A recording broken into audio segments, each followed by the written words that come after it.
देवी, मैं आपको पहचान नहीं पाया। कौन है आप? प्रभु, मैं अहि रावण की पत्नी चित्रसेना हूं। जब वो भगवान राम और लक्ष्मण जी को पाताल लोक ले आया था, तब आपने उसका वध करके भगवान राम और लक्ष्मण जी के साथ साथ मुझे भी उसके पाप और अधर्म से मुक्त कर दिया था। उसी समय से मैंने भी आपके समान अपना जीवन प्रभु श्री राम की भक्ति में समर्पित कर दिया है।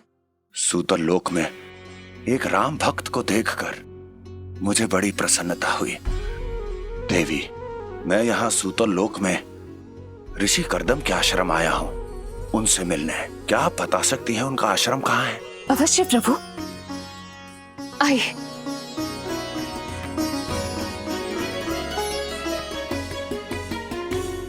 ये तो बड़े विशेष पौधे लग रहे हैं, क्या नाम है इनका? प्रभु, ये जलकुंभी है। ये केवल सूतल लोक में मिलते हैं।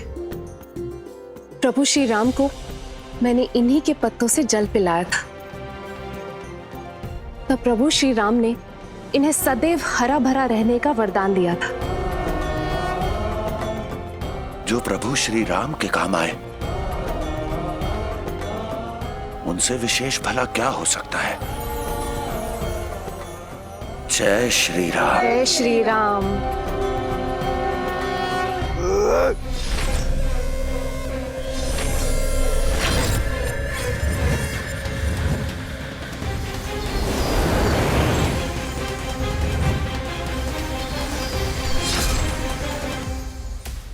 हनुमान जी, यदि कोई और संकट होता तो मैं अपनी पूरी शक्ति के साथ आपकी सहायता करता, किंतु सूर्यदेव, उनके द्वारा लाए गए संकट के निवारण के लिए मैं अपनी पुत्री को कहीं नहीं जाने दूंगा। ऋषिवर, बात केवल सूर्यदेव की नहीं है, संकट में पूरा संसार है। संसार के संकट को देखकर मैं सूर्यदेव के साथ अपनी शत्रुता को तो नहीं भूल सकता। वो मेरे शत्रु थे, हैं और सदैव रहेंगे।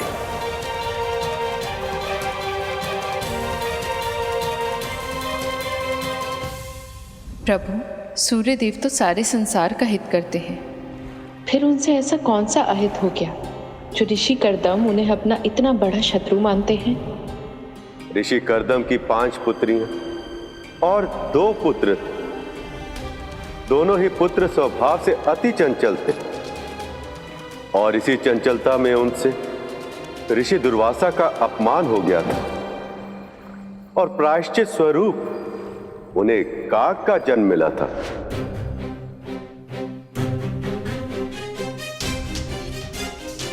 किंतु जिस दिन दोनों ऋषि कुमार ने काग के रूप में जन्म लिया, उस दिन खगोलीय परिस्थितियों के कारण सूर्यदेव का ताप इतना भीषण था कि जन्म लेते ही दोनों की मृत्यु हो गई, और फिर उनका कभी पुनर्जन्म नहीं हो पाया। और तब से ही ऋषि कर्दम सूर्यदेव को अपना कुल विनाशक और परम शत्रु मानते। कैसी विडंबना है प्रभु, जो ऋषि कर्दम सूर्यदेव की सहायता कर सकते हैं, वही उनके सबसे बड़े शत्रु बन गए। स्थिति चाहे जो भी हो, किंतु मुझे पूर्ण रूप से विश्वास है कि हमारे हनुमान जी संसार के संकटों का निवारण करके हमें काले हनुमान के अवतार में अवश्य दर्शन देंगे। ऋषिवर, मैं आपका दुख समझ सकता हूं। सूर्यदेव के कारण आपके कुल का अंत हुआ है, किंतु आज संसार का हर कुल संकट में है ऋषिवर, और समय के साथ यह संकट बढ़ता ही जा रहा है।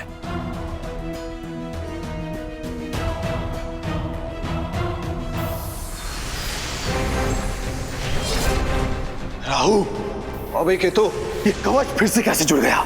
हनुमान ने इसे बनाने में अवश्य ही कोई दैवीय शक्ति का प्रयोग किया है। अपनी आसुरी शक्ति का प्रयोग करना होगा केतु।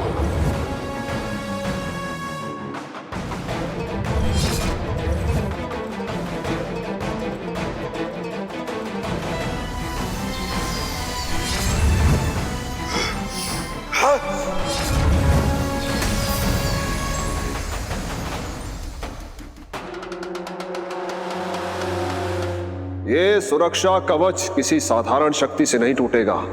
इसके लिए हमें ब्रह्मदेव का दिया हुआ अचूक अस्त्र प्रयोग करना होगा। और ब्रह्मदेव के उस अस्त्र का मान तो हनुमान और राम दोनों को रखना ही पड़ेगा।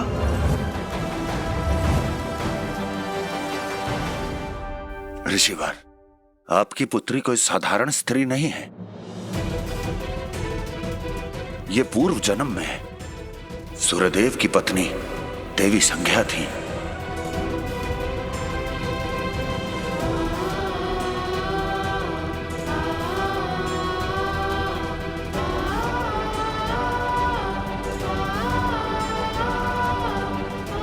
अब देवी प्रभा है, देवी छाया को रोक सकती है। मेरा आपसे निवेदन है कि आप अपनी पुत्री को मुझे अपने साथ ले जाने दें। हनुमान जी, आप महाबली हैं, परम भक्त हैं। आपको रोकने की शक्ति मुझ में भी नहीं है। यदि आप मेरी पुत्री को बलपूर्वक ले जाना चाहते हैं तो ले जा सकते हैं, किंतु यदि आप चाहते हैं कि मैं आपको इसकी अनुमति दूं, वो मैं कदापि नहीं दूंगा। नहीं ऋषिवर, यह मर्यादा का हनन होगा और मैं ऐसा कदापि नहीं करूंगा। तो कल मेरी पुत्री का विवाह है, यदि आप उसमें उपस्थित रहेंगे तो मुझे अति प्रसन्नता होगी।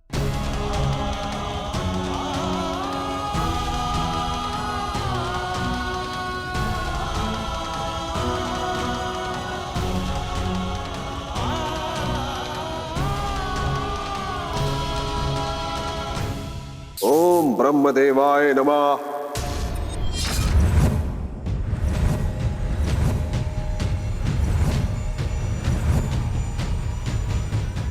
नंदीग्राम वासियों, या तो तुम अब कलजुग महाराज की शरण में आओगे या मरोगे।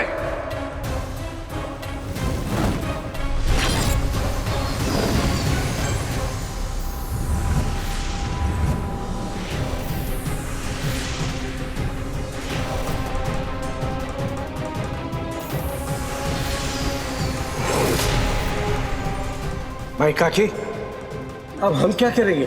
भक्तों का एक ही कर्तव्य है, हनुमान जी की भक्ति करना, और हम वही करेंगे।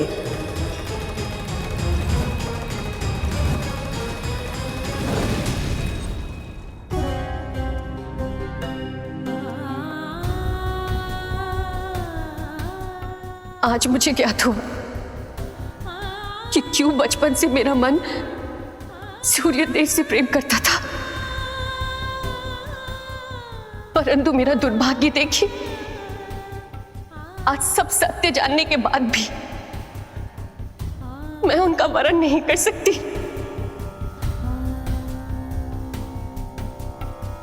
देवी प्रभा, आप ही देवी संज्ञा हैं। मैं अभी तो नहीं जानता कि कैसे, किंतु आपका विवाह सूर्यदेव के साथ ही होगा। आप सत्य कह रहे हैं।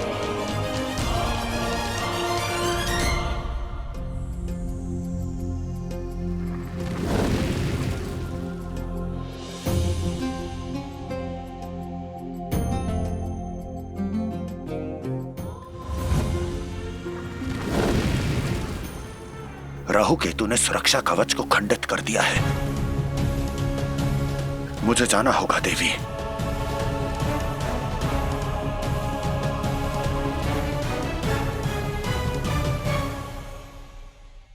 हे जलकुंभी, प्रभु श्री राम ने आपको सदैव हरा भरा रहने का वरदान दिया है, इसलिए सूर्यदेव का तेज भी आपको जला नहीं सकता। उन्हीं प्रभु श्री राम का परम भक्त हनुमान आपसे यह विनती करता है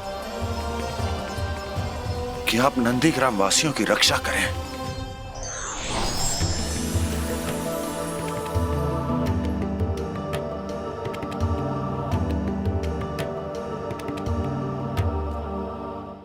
ये जलकुंभी कहां से आ गई?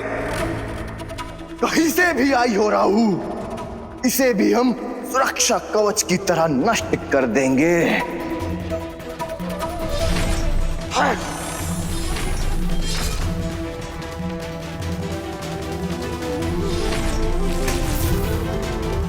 राहु, इस पर हमारी शक्तियां कार्य क्यों नहीं कर रही हैं? केतु, हम पाताल के निवासी हैं और ये जल कुंभी भी केवल पाताल में पाई जाती है और लोक विभाजन के नियम के अनुसार हम पाताल की किसी भी वस्तु को नष्ट नहीं कर सकते।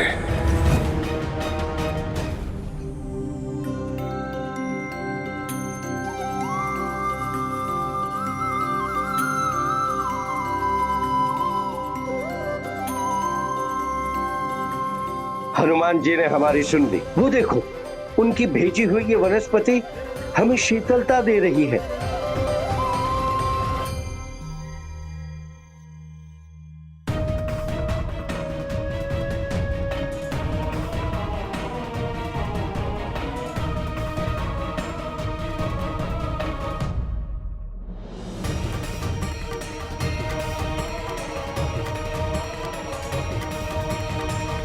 हनुमान,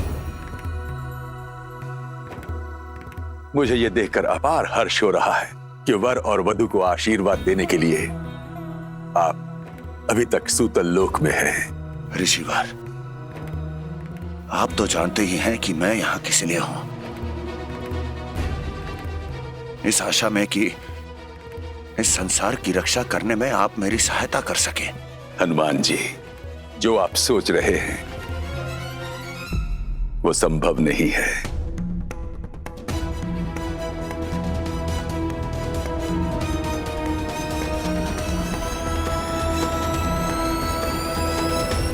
ऋषिवर, मुझे मेरे प्रभु श्री राम पर पूर्ण विश्वास है।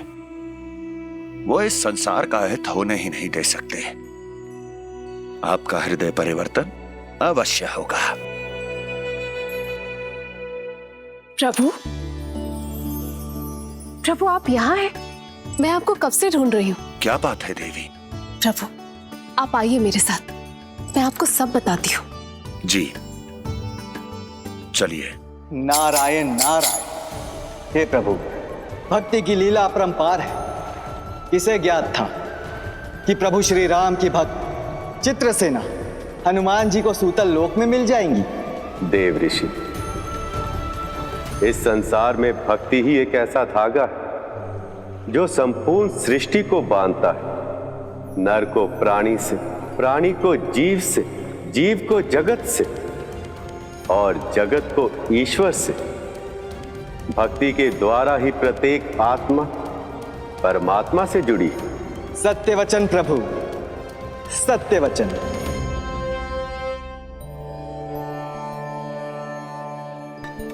भगवान भक्त के द्वार आए और उनका सत्कार भी ना हो, ऐसा कैसे संभव है प्रभु? इन लड्डुओं को देखकर तो मुझे माता अंजना का स्मरण हो आया देवी। प्रभु, मैं माता अंजना के समान लड्डू तो नहीं बना सकती, परंतु मेरी सदा से ये इच्छा थी कि जब भी आपके दर्शन हो मैं आपको अपने हाथ से बने लड्डू खिलाऊं। देवी चित्रसेना, वैसे तो इस समय अनेक चिंताएं हैं,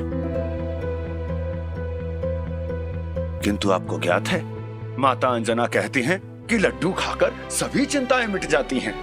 इसलिए मैं इन लड्डुओं का भोग अवश्य लगाऊंगा। जय श्री राम।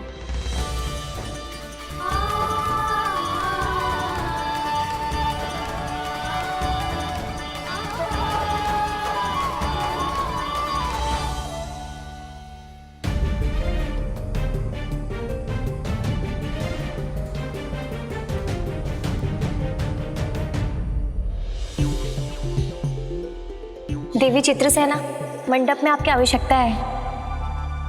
जाइए देवी जाइए। वैसे भी लड्डू खाने का आनंद तो अकेले में ही आता है। जाइए जाइए, आनंद लीजिए। जय श्री राम। जय श्री राम। जय श्री राम। अभी आती हूँ। चलो। आनंद आ गया।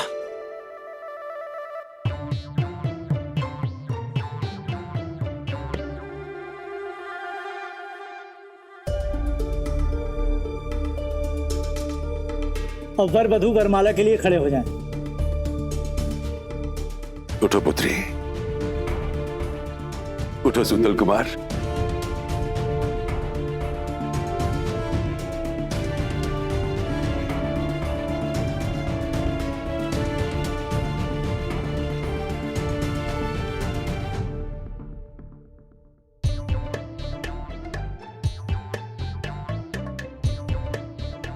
देखो प्रभा कीटों, ये देवी चित्रसेना ने केवल मेरे लिए बनाए हैं। मैं तो इन्हें तुम्हें दूंगा नहीं।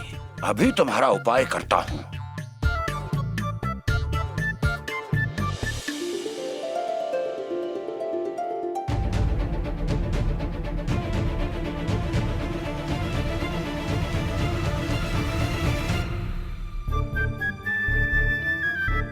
अब मेरे और इन लड्डुओं के मध्य कोई नहीं आएगा।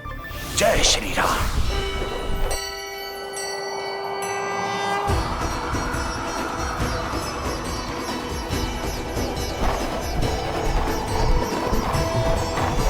अचानक ये आंधी कहां से आ गई?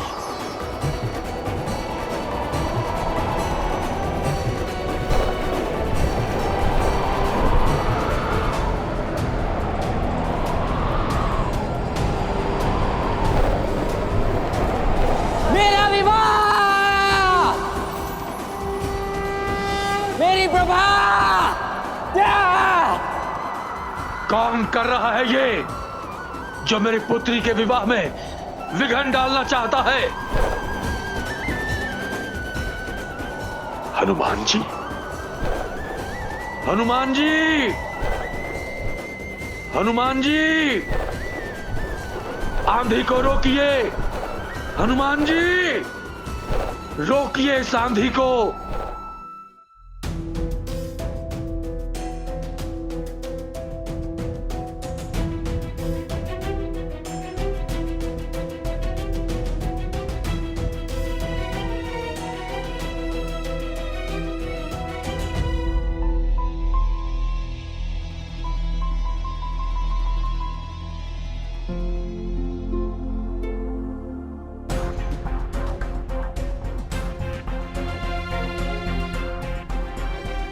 ये सब किसने किया? जानता हूं आपने ये ऐसा क्यों किया। इसलिए किया ना, ताकि मेरी पुत्री का विवाह ना हो सके।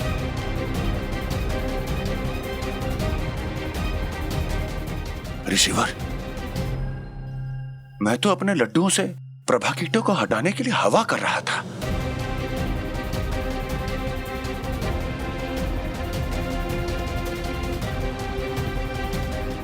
शेष प्रभु श्री राम की इच्छा। भूल रहे हैं आप हनुमान जी, ये सूतल लोक है, सूतल लोक। यहां पर केवल मेरी इच्छा चलेगी।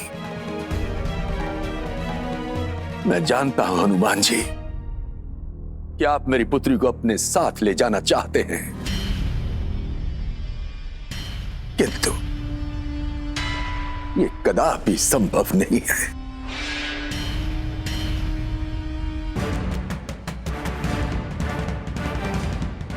ऋषि,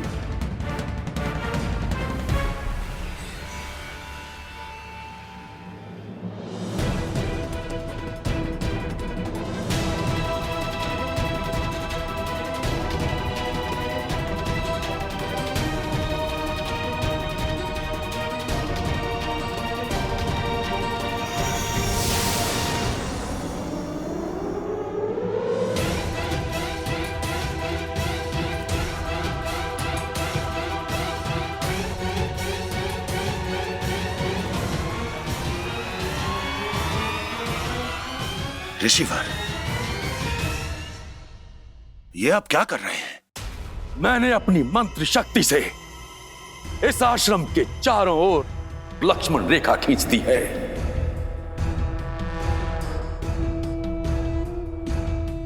अब यदि मेरी इच्छा के विरुद्ध प्रभा लक्ष्मण रेखा के बाहर एक पग भी रखेगी तो वो स्वयं जलकर भस्म हो जाएगी।